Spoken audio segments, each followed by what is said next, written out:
We turn to this now. The Presidency and DIRCO, as well as the Defense Ministry, have distanced themselves from the South African National Defense Force Chief Rudzani Maphwanya's recent remarks made in Iran. Maphwanya told his counterparts that Iran and South Africa must solidify political and military ties. His utterances have been seen as another way of fueling diplomatic tension between South Africa and the United States. The Presidency says action will be taken against Maphwanya for overstepping his role. Joining us is Ricardo Teixeira, editor of Protectionweb.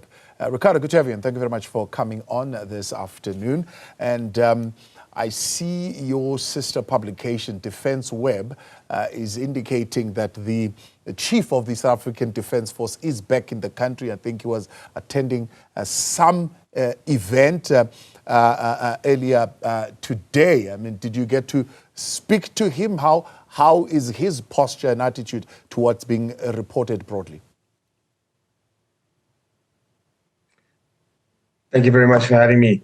Yes, the general's back. I saw him earlier this morning at the Indian High Commission for their National Day celebration. The chief seemed fine. I didn't go. It was not the time and the place to go and ask him about this, but it was quite a surprise to see him there. He was also accompanied by the chief of the Air Force and the chief warrant officer of the Army.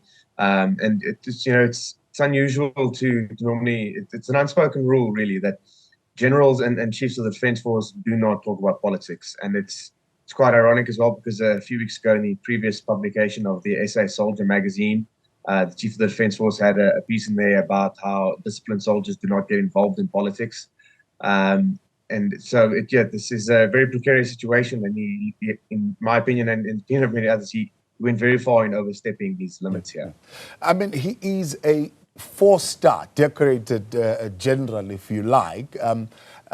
If what is being reported is correctly reported, and he did say that, how could he have made such a rookie mistake, if you like, of overstepping the bounds of what he needs to say? As you put it correctly, foreign policy is the domain of elected government officials and must be conducted through DIRCO. So why would an unelected general dare to go there, as experienced as he is? It's a very good question as to why he was there. It was an unsanctioned trip, as we know. DIRCO has spoken out against it, as has the Deputy Minister of Defence. But Angie Motshekga, the Minister of Defence, has also said that she feels that he didn't say anything wrong. Within there lies another problem. But as far as we know, the general was not accompanied by an official from DIRCO, which is normally the practice. And he also was not accompanied by a media team. So there was no one really to write down his comments and to prepare a statement. And the Iranians were able to kind of, own the narrative and put their own spin on it, which is quite an interesting situation. As to why he was there, that's the big question. We know he was also accompanied by the General Officer Commanding Special Forces. But the fact that we don't know what his comments were and what the details of the conversation was is another alarming factor. Yeah, the Democratic Alliance has called for a court martial. I mean, how serious are these so-called reported remarks, if they are true? And would you say they would expressly attract a court martial? Look, I think there needs to be some serious consequences here. He overstood his grounds here. It's not his job to discuss politics and foreign policy. It's his job to enact it and to follow orders.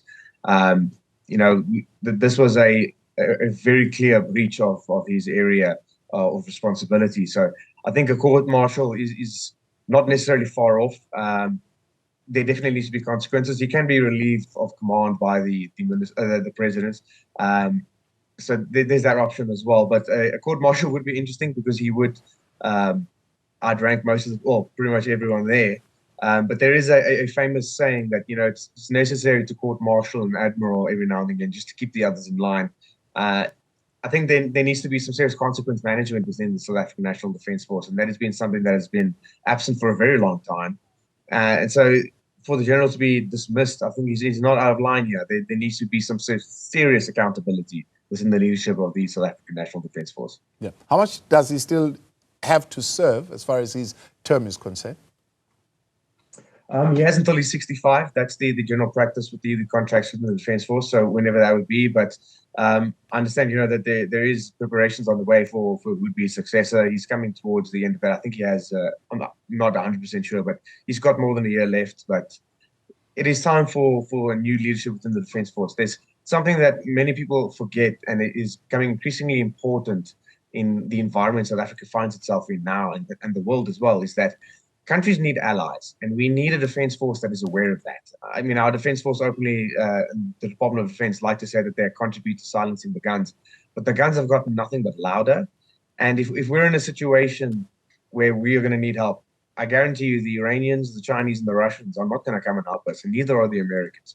We need alliances, and we need people that recognize the challenges that we face and the situation we find ourselves in.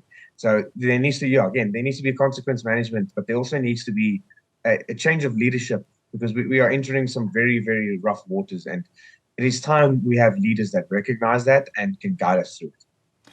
What does this incident indicate in terms of, I suppose, the relations between the chief, the Ministry of Defense, or the Minister of Defense herself, but also as it relates to the president, who is the commander of the armies of South Africa?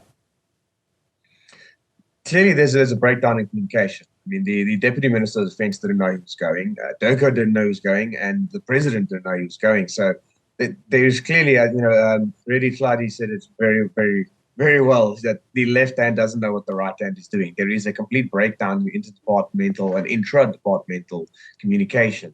And it's really, when we need a country to look strong and organized during a precarious and ever dangerous world, this is not what you want to be seeing. You need ministers that are communicating, that have shared mandates, that are busy communicating with each other about on the daily about what their challenges are, and clearly define what their roles are and whatever responsibilities are. And this is just not happening. Is it in, I mean, I'm sure you've reported on the chief before.